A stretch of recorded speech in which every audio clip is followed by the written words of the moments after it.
저희가 준비한 이 소녀의 이야기를 해볼 건데 이게 1971년에 있었던 사고예요. 그래서 네, 엄청 우리나라 서프라이즈인가? 네. 뭐 그런 프로그램에도 몇 년 전에 좀 한참 전에 소개도 되고 이랬었는데 이분에 대한 뭐 책도 있고 영화도 있고 다큐멘터리도 있고 유명한 사고인데 저는 자세한 내용을 몰랐다가 얼마 전에 우연히 봤거든요. 근데 너무너무 기적적으로 살아남았고 정말 천운도 천운의 겹겹이 저도 이거 읽으면서 재앙도 겹겹이 왔는데 운도 겹겹이 왔고 정말 운이 좋구나 느꼈어요. 그리고 진짜 많은 생각을 하게 되더라고요.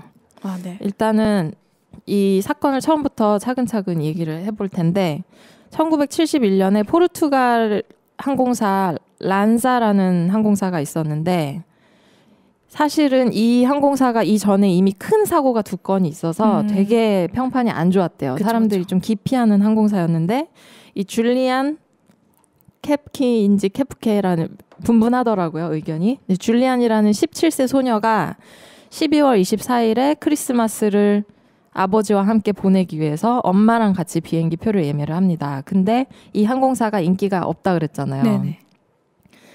다른 항공사 표가 다 매진이라서 어쩔 수 없이 이 란사 에어라인 표를 사게 돼요. 이 란사 에어라인은 지금 소개해드리는 71년 사고가 난 이후에 11일 후에 운항권이 박탈됐어요. 그래서 망한 거죠. 이미 그 전에 큰 사고가 2개나 있었고 그래서 비행기를 타게 됐는데 이날 기상 상태가 너무 안 좋아서 7시간이 이미 지연이 됐고 아빠를 볼 수 있을까? 크리스마스 때? 하면서 엄청 초조해하면서 기다렸는데 어쨌든 7시간 기다렸다가 타게 됐다 그래서 좋아하면서 다들 탄 거죠. 네. 근데 기상 상태가 안 좋아서 지연이 됐다고 했잖아요. 네네. 이륙하고 나서 벼락을 맞았어요. 비행기가. 네. 그래서 비행기 연료 탱크에 불이 붙었고 이 줄리안이 이제 나중에 회상하면서 얘기를 하기로는 자기는 엄마 손을 꽉 잡고서 눈을 질끈 감았대요. 근데 정말 쾅 하는 큰 소리가 나면서 자기도 모르게 눈을 떴는데 날개가 막 떨어져 나가는 걸 보고 이 줄리안이 지상으로부터 한 3,000m 정도의 높이에서 그냥 비행기에서 좌석에 달린 상태로 튕겨져 나와서 추락을 합니다. 그러니까 이거 거의 그냥 스카이다이빙 한 거잖아요. 네. 근데 낙하산 없이. 그냥 자유낙하. 그러니까. 거의 100% 200% 사망할 만한 상황인데 네. 살아요. 진짜 이거. 아마존 밀림 숲에 떨어졌는데 줄리안이 안고 있던 좌석 쿠션과 이 우거진 수풀이 쿠션 역할을 해주면서 정말 기적적으로 산 거예요. 네네. 그래서 이 줄리안이 의식을 차렸을 때 막 주변에 이제 시체들도 보이고 네. 자기도 몸이 너무 아프고 맞아. 쇄골 부러지고 막 그랬잖아요. 네, 정신 차리는데 시간이 엄청 많이 걸렸는데 네네. 한 하루 정도는 의식이 돌아왔다 뭐 다시 사라졌다 하면서 네네. 버티다가 그 다음 꼬박 하루 정도는 엄마 하면서 엄마를 찾느라고 보냈다고 해요. 맞아요. 또 17세 네. 소녀이기 때문에. 그래서 이제 그런 것도 있고 이제. 이렇게 불렀겠죠? 네, 독일 사람. 독일어로 Anyway. 마음 뭐지? 몰라요. 진짜 궁금하다. 다니님 리플 달아주세요. 그래서 어느 순간 엄마를 내가 찾을 수 없겠다. 이거를 인지를 하고 네. 그때부터 살 길을 찾아 나서는데 네. 이 줄리안이라는 소녀가 굉장히 특이한 가정 교육을 받았습니다. 그쵸. 부모님이 2분 다 생물학자예요. 네. 그래서 이미 이 사고가 나기 전에 부모님과 함께 정글에서 생활을 해본 적이 있다고 했어요. 네네. 그래서 아름아름 정글에서 살아남기 위해서 알아야 되는 잡다한 지식, 알쓸정잡, 정글 잡학사전 이걸 알고 있었던 거예요. 네. 그러니까 쓸 데가 있었어. 그래서 흐르는 물을 발견하면 그 물길을 따라가야 되고 정글에서 나타날 수 있는 위험한 동물들이 뭐가 있는데 그쵸, 이걸 그쵸. 어떻게 피해야 되고 네네. 내 상처를 어떻게 해야 되고 이거에 대해서 네. 17세 소녀 보통 17세 소녀면 네. 난 17세 때 거의 제 노답이었거든요. 나 아무 생각이 없었어. 아니 근데 이거 외국 나이로 17세니까 우리나라 나 고3이잖아요. HT 좋아하면서 그냥 고3. 놀았단 네. 말이에요. 맨날 떡볶이 먹고. 네네. 얘는 엄청 똑똑한 거죠. 그래서 그 정글을 이제 그 다리도 다쳤고 팔도 엄청 크게 다치고 쇄골뼈는 부러지고 눈도 다치고 약간 뇌진탕처럼 이제 머리를 세게 부딪힌 거죠. 그래서 몸이 만신창이인 상태에서 막 걸어가기 시작한 거예요. 네. 그러다가 중간에 뭐 위험한 동물들이 나타날 것 같으면 그 아빠한테 배운 것 중에 하나가 저 앞에 뱀 같은 게 숨어 있을 수도 있잖아요. 그거를 알아내기 위해서 신발 한쪽밖에 안 신고 있었는데 그 신발을 벗어서 몇 미터 앞에 던졌대요. 그래서 뱀이 안 나타났다. 그러면 거기까지 걸어가. 그러고 나서 신발을 다시 들어서 또 던져요. 그러고 나서 또 뱀이나 뭐가 안 나타나면 걸어가고 이런 식으로 해서 그 몸을 이끌고 계속 걷다가 어디선가 물소리를 들은 거예요. 네. 그래서 그 물소리를 듣자마자 아빠가 해준 얘기가 생각이 나면서 저 물줄기가 결국에는 강으로 흐르게 돼 있고 강이 있는 곳에 인가가 있을 수도 있다라는 걸 떠올리면서 계속 물줄기를 따라서 걸어갔다고 합니다. 네. 중간에 제일 힘들었던 게 곤충들이 엄청 달라붙었대요. 맞아. 그리고 게다가 난 지금 상처가 나 있잖아요. 네, 그러니까 그냥 걷는 거 자체가 고역인데 네. 그 밀림에 있는 난 정말 생각도 하기 싫은 벌레 어느 정도 싫어하세요? 나 솔직히 저요? 바퀴벌레 좀 괜찮다고 얘기했었나? 아 저는 딴 건 다 홍콩에서 되는데 살아서? 바퀴는 싫어. 근데 얼마 전에 한 이만한 나방이 앞치마에 네. 붙어 있어서 설거지를 못했어요. 그러니까 정말 우리가 일상에서 볼 수 없는 네. 진짜 난생 처음 보는 곤충들이 내 몸에 막 달라붙고 그쵸. 정글은 진짜 잠을 얼마나 자야 다양한지. 되니까 거기서 뭐 이렇게 겨우 기대서 막 밤에 잠이 들었다 잘 못 자겠죠. 근데 네, 그쵸. 정신 차려보면 곤충이 막 달라붙어 있는 거지. 내 온몸에 막 상처에 막 달라붙어 있고. 곤충들도 먹고 살겠다고 지금 막 네. 단백질 피 쪽쪽 빨아먹으려고 붙은 거 아니에요, 그죠? 그쵸. 그 상태로 막 걸어갔는데 초반에 어떤 비행기가 이 숲 위를 막 돌아다니는 소리를 들었다고 했어요. 근데 그 정글이 너무 울창해서 절대 저 비행기가 나를 발견할 수 없겠다. 그래서 엄청 큰 좌절감도 느꼈고 근데 그래도 살 수 있다. 이제 희망을 잃지 않고 의지를 가지고 계속 걸어간 거죠. 그리고 중간에 한 번은 걷다가 다른 비행기의 그 잔재들을 발견을 한 적이 있는데 아 이거 진짜 너무 무서웠어. 이제 완전 비행기가 산산조각이 나면서 막 흩어졌는데 어떤 이제 시체 가방 이런 데서 사탕 주머니를 하나를 찾았대요. 맞아요. 그래서 그걸로 그냥 당만 조금씩 보충을 하면서 안 그러면 이제 굶어 죽었을 수도 있는데 맞아요. 그러니까 시체 봤을 때 무섭긴 무서운데 살아야 그래도 되니까. 생존해야 되기 때문에 시체 주머니 뒤져서 사탕 네. 꺼내고 근데 시체들이 그 좌석에 묶여 있었잖아요. 그러니까 이 줄리안도 그렇게 될 수 있었고 거의 그렇게 됐어야 됐는데 살은 거잖아요. 네. 그래서 와 이거 정말 운이 좋구나. 살로면 사는구나. 그러니까 비행기 사고를 당할 확률이 진짜 100만 분의 1 뭐 이렇다고 하잖아요. 맞아요. 근데 여기서 살아남은 거 사실 비행기 사고는 당할 확률이 너무 적지만 살아남을 확률도 굉장히 적은 게 또 비행기 사고인데 여기서 살았어. 근데 여기서 굶어 죽었을 수도 있단 말이죠. 맞아. 나중에 조사하면서 알게 된 건데 줄리안 말고 14명 정도 생존해 있는 사람이 있었대요. 진짜요? 네. 근데 구출을 기다리다가 다 굶어 사망했다고 죽거나 하더라고요. 아니면 잡혀 먹었구나. 이 항공기에 92석 중에 86명 손님이 타고 있었는데 85명이 다 사망했고 승무원 6명 전원 사망한 사고인데 네, 그래서 이렇게 뭐 사탕 봉지 발견하고 한 것도 엄청난 천운인 거잖아요. 네. 그리고 그냥 시체 보고 무서워 나도 저렇게 되겠구나 하고 포기하지 않고 네. 뒤져가지고 어떻게든 내가 살 그 국리를 마련한 거잖아요. 그렇죠. 이렇게 해서 걸어 나가고 있는데 정말 큰 천운이 또 하나가 또 있어요. 악어떼가 질비한 강을 줄리안이 들어가서 거기를 지나가려고 한 적이 있는데 네네. 그때 공격당하지 않았다고 해요. 그러니까 이거 진짜 대단한 것 같아요. 배불렀나 봐. 그때 아니 악어 옆을 지나가는데 악어들이 그러니까 쟤네한테 먹혀서 죽나 내가 여기서 그냥 혼자 고통스럽게 죽나. 네. 진짜 해보자 그냥 이 마음으로 그냥 들어갔겠죠. 네, 이건 진짜 기적인 것 같아요. 악어 군단 이제 벗어나서 강가에서 무언가를 발견했는데 그게 누가 만들어 놓은 보트였어요. 나무로 만들어 놓은 거. 네. 그래서 처음에는 아 내가 지금 잠도 못 자고 밥도 못 먹어가지고 헛것이 보이는구나 했는데 진짜 보트였어요. 진짜 이것도 신의 선물인 것 같아요. 그죠?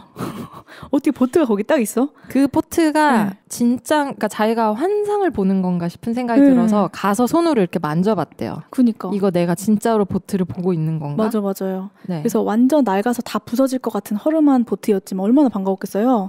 근데 또 아빠한테 배운 그 교육 받은 게 다른 사람의 것은 만지지 말라. 네. 그 지금 굶어 죽고 정말 죽을 수도 있는 와중에도 줄리아는 그걸 생각했대요. 그래서 훔치고 싶진 않다. 아빠한테 그 받은 가르침을 떠나면서 그러니까 네, 훔치죠. 이것도 대단한 것 같아요. 나 같으면 바로 타서 바로 막 미친 듯이 노를 저어서 네, 갔을 얼마나 것 같아. 반가워. 거기를 그죠? 너무 떠나고 싶을 거 아니에요. 맞아요. 그 다음에 지금 아까 상처가 되게 많이 났었잖아요. 쇄골도 부러지고 피도 많이 나고. 네. 근데 그 상처에 아빠한테 배운 대로 연료, 가솔린을 부어가지고 소독을 했대요. 네. 저도 이거 가솔린 부으면 소독되는지 몰랐거든요. 근데 그 상처에다가 휘발유를 부었더니 구더기가 막 나왔대요. 몇 마리가 나왔죠? 구더기가 한 열흘 동안 네. 거기에 자꾸 생기는 걸 봤는데 그러니까. 그 그래서 가솔린을 부었을 때 기어나온 구더기의 수가 35마리였는데 그거를 또 이렇게 세고 있었어. 다 세고 있었대. 대단한 것 같아. 정신이 엄청 난년이야. 강한가 봐. 난 못 쳐다볼 것 같아요. 그러니까 진짜 대단한 것 내 같아요. 팔 상처 틈에서 구더기가 나오는데 네. 그 35개를 다 샜대요. 그러니까 언니라면 진짠가? 어땠을 것 같아요? 주장 아닙니까 이거? 근데 자기의 기억에 난 있는 이미 거니까. 사망했을 것 같아요. 그러니까요. 그러다가 이제 필사적으로 주변을 뒤졌는데 네. 정말 또 그게 오두막이 보였어요. 무슨 오두막 같이 네. 쉘터 은신처. 발견을 했는데 네. 은신처가 보여가지고 그때 배가 고파갖고 개구리라도 잡아보려고 했는데 너무 지쳤고 그 개구리는 너무 빠르고 그래서 개구리 잡는 것도 못하고 오두막에 쓰러진 채로 잠이 들었어요. 그리고 이제 열대우림에서 보낸 지 11일째 아침에 딱 눈을 떴는데 옆에 3명의 사람이 자기를 보고 있었어요. 그러니까 여기서 그 목재 노동자들이 네. 거기 지역의 목재 상인 네네네 이런 일을 하는 사람들이 줄리안을 발견한 와서 거죠. 네.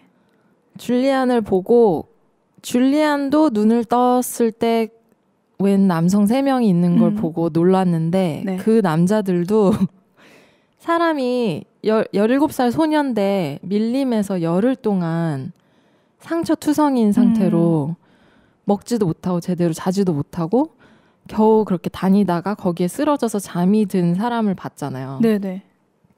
너무 놀란 거지. 그러니까. 그래서 무슨 그 신화에 나오는 네. 무슨 여신 그런 건 줄 알았대요. 그 남자들은. 맞아. 그랬을 것 왜냐하면 같아요. 얘가 금발이고, 그러니까 네. 자기들이 들었던 금발의 여자 무슨 여신, 금발의 백인. 그 무슨 바다의 무슨 여신 네.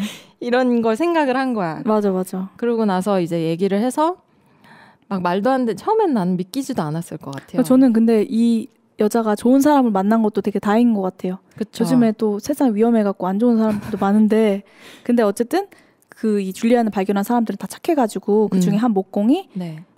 그 이 주변 사람이 아니다 해갖고 상처도 소독해주고 깨끗하게 씻어주고 그 다음에 또 비행장이랑 라디오가 있는 그 강 하류 마을까지 7시간 동안 노를 저어서 데려다 주잖아요. 네. 이것도 정말 대단하죠. 운이 좋아서 좋은 사람을 7시간. 만났구나. 이거 누가 해줘요. 다들 막 뭐 달라 그러고 돈 달라 그러고 그럴 텐데 그래가지고 마침내 구조됐어요. 근데 그래서 스페인어로 네. 노를 저어서 7시간 동안 간 곳에 있는 그 로컬 그러니까 기장이라고 해야 되나? 그 조종할 수 있는 사람, 비행기 조종할 수 있는 사람이 선장? 병원 아니, 비행기를 기장, 태워가지고 비행기, 네. 병원으로 또 이송을 거기서 또 도와줬대요. 네네네. 그래서 드디어 병원에서 치료를 받은 건데 네. 이제 아버지가 병원으로 달려왔고 그때 알았다고 하네요. 엄마가 맞아요. 이제 사망했다는 거를. 맞아. 생존자들 다 찾았는데 자네는 봤는데 이제 생존자는 네, 줄리안밖에 없었다. 네, 나만 살았구나 이거를 네. 그때 병원 가서 알았다고 했고. 네, 너무 슬펐을 것 같아. 일단 나의 엄마가 죽었잖아. 그쵸. 다른 사람 엄청 슬펐을 것 같아. 근데 아버지 입장에서는 둘 다 내 가족을 잃었다고 생각했는데 맞아. 딸이 정말 말도 안 되게 살아있잖아. 맞아. 그러니까 그거에 대한 기쁨도 엄청 컸겠죠. 맞아요. 그 다음에 그 진짜 역사상 번개로 인한 최악의 비행 추락인데 얼마나 악몽에 시달리고 또 나 혼자 살아남았다 이런 죄책감이 있을 수도 있고 엄마를 또 잃었으니까 얼마나 상실감이 있겠어요. 네. 근데 이런 트라우마로부터 잘 벗어나가지고 사람들이 이제 이런 일을 있었다는 거 알게 되고 사람들이 따뜻한 관심 보내주고 위로도 많이 해줬다고 해요. 그 다음에 이제 독일로 돌아와서 부모님의 발자취를 따라서 포유류 연구 분야에서 박사학위 취득. 네. 나는 약간 이런 일 책 하나 썼겠다 이렇게 약간 생각은 했는데 그쵸. 또 박쥐 전문가가 됐다고 하더라고요. 그죠. 그 다음에 When I Fell from the Sky 이렇게 이런 책을 2011년에 출간했고 자서전 분야에서 잘 나가고 있다고. 네. 근데 또 다큐멘터리도 받았다고. 있더라고요. 네. 다큐멘터리 그렇죠? 영화도 있고 네. 뭐 이것저것 많은데 이 영화 다큐멘터리 영화를 찍기 위해서 다시 자기가 떨어졌던 사고 당했던 그 아마존 숲으로 갔다고 하는데 네, 맞아. 이것도 전 진짜 대단한 것 같아요. 맞아. 다시 그 기억을 더듬으면서 이쯤에서 자기가 내가 그쵸 어디에쯤에 추락을 했고 네. 어느 방향으로 이렇게 가면서 근데 그거를 잊기 위해서 저는 정말 필사적으로 노력을 하면서 살았을 것 같은데 다시 거기 찾아간 것도 되게 용기 있다는 생각이 들었고 그때 그걸 다시 직면함으로써 그걸 극복한 것 같아요. 그런가? 네. 대단한 사람이니까. 네. 아 맞다. 그리고 물에서 그 악어도 만났는데 피라냐도 만났는데 그때 피라냐가 엄청 피라냐 만났어요? 네 만났는데 만날 뻔한 거 아닌가? 만났는데 그때 물살이 너무 세가지고 피라냐가 다가오지 못했대. 네. 그래서 이거 제가 다 살려면 사는구나. 그러니까 운이 천운이 엄청 따랐는데 난 딱 이 두 가지 생각이 들었어. 아는 것이 힘이다. 맞아요.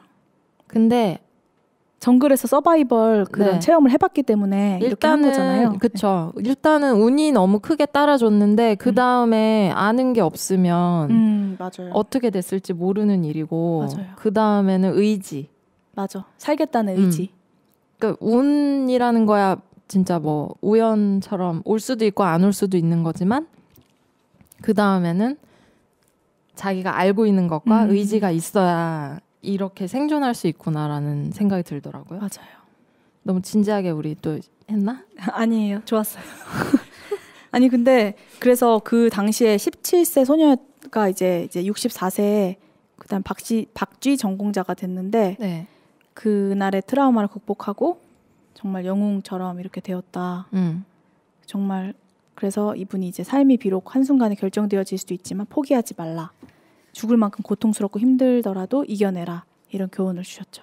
이런 항공사가 이제는 잘 없죠. 정말 깨름직할 것 같아. 만약에 있으면.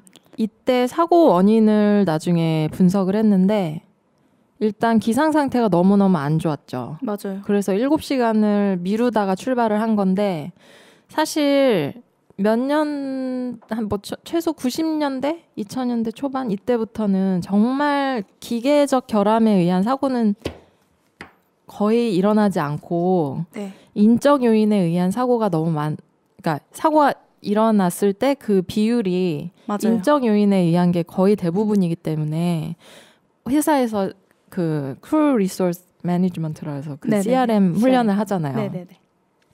서로 간의 의사소통 오류를 좀 줄이고 최대한 이렇게 하려고 하는데 그 중에 하나가 사실은 판단 미스잖아요. 그냥 단순한 판단 미스. 그쵸.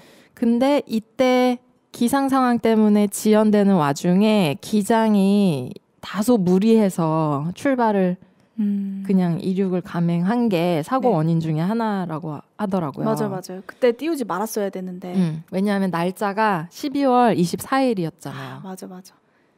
크리스마스 때 사람들 다 어디 가서 지금 휴가 보내려고 기다리고 있고 본인들도 나 이 비행 끝나고 집에 가서 빨리 쉬어야 되는데 이런 생각을 사실 그때는 안 해야 되는데 안전을 생각을 하면 아예 배제를 해야 되는데 그쵸. 그걸 못하고 우리 그냥 무리해서라도 뜨자 떴다가 사고가 난 거죠. 그렇게까지 안 좋을지 몰랐나 봐요. 71년도기 때문에 사실 지금처럼 그렇게까지 막 그 기상 레이더가 발달하지 않아서 또 그냥 띄운 것 같은데 이렇게까지 안 좋을지 몰랐나 봐요. 갑자기 기장 커버 쉴드? 쳐주고 쉴드. 항공업계 아니 갑자기 불쌍해서. 직원 쉴드. 아니 이렇게 될지 몰랐겠죠. 네. 근데 아무튼 난 그러니까 이렇게 이런 사고가 있었기 때문에 지금은 이런 판단을 최대한 안 하려고 더 그쵸. 서로 그걸 하겠죠. 맞아요. 그래서 결론은 걱정할 필요는 없다. 네, 비행기 마음 놓고 타시라. 항상 사고 얘기를 하고 나면 괜히 이런 게 신경 쓰이더라고요. 맞아요. 근데 가장 안전한 교통수단입니다. 네. 마지막으로 하시고 싶은 말씀? 다음 달에 또 한 번 더 나올 건데 그때는 좀 더 재밌는 방송 했으면 좋겠고 네. 오늘 또 재미없을 수도 있는 방송인데 앞에서 호응해주면서 재밌게 들어주신 청취자 여러분 감사합니다. 감사합니다. 그리고 줄리안이 살아남을 수 있었던 건 좌석 벨트를 맸기 때문이다. 벨트를 잘 매시고 네, 차 탈 때도 전자석 안전벨트 착용하시고요. 네. 모카 라디오 또 많이 사랑해주시고 네. 모카 커피도 많이 사랑해주세요. 저희 팟캐스트 하늘 여인들의 리얼한 수다 혹시 아직 못 들어보신 분들은 한번 검색해보시고 네. 구독해주시고요. 네. 저희가 맨날 하는 말이 있는데 입소문 많이 내주시고 외부로 듣지 마시고 가입을 하신 다음에 구독을 하시면 저희에게 큰 힘이 됩니다. 네. 오늘 저희 하늘 여인들의 리얼한 수다와 함께 해주신 청취자 여러분 대단히 감사합니다. 치자? 네. 청취자 여러분 대단히 감사합니다. 네. 하나, 둘, 셋. Thank you for flying with us.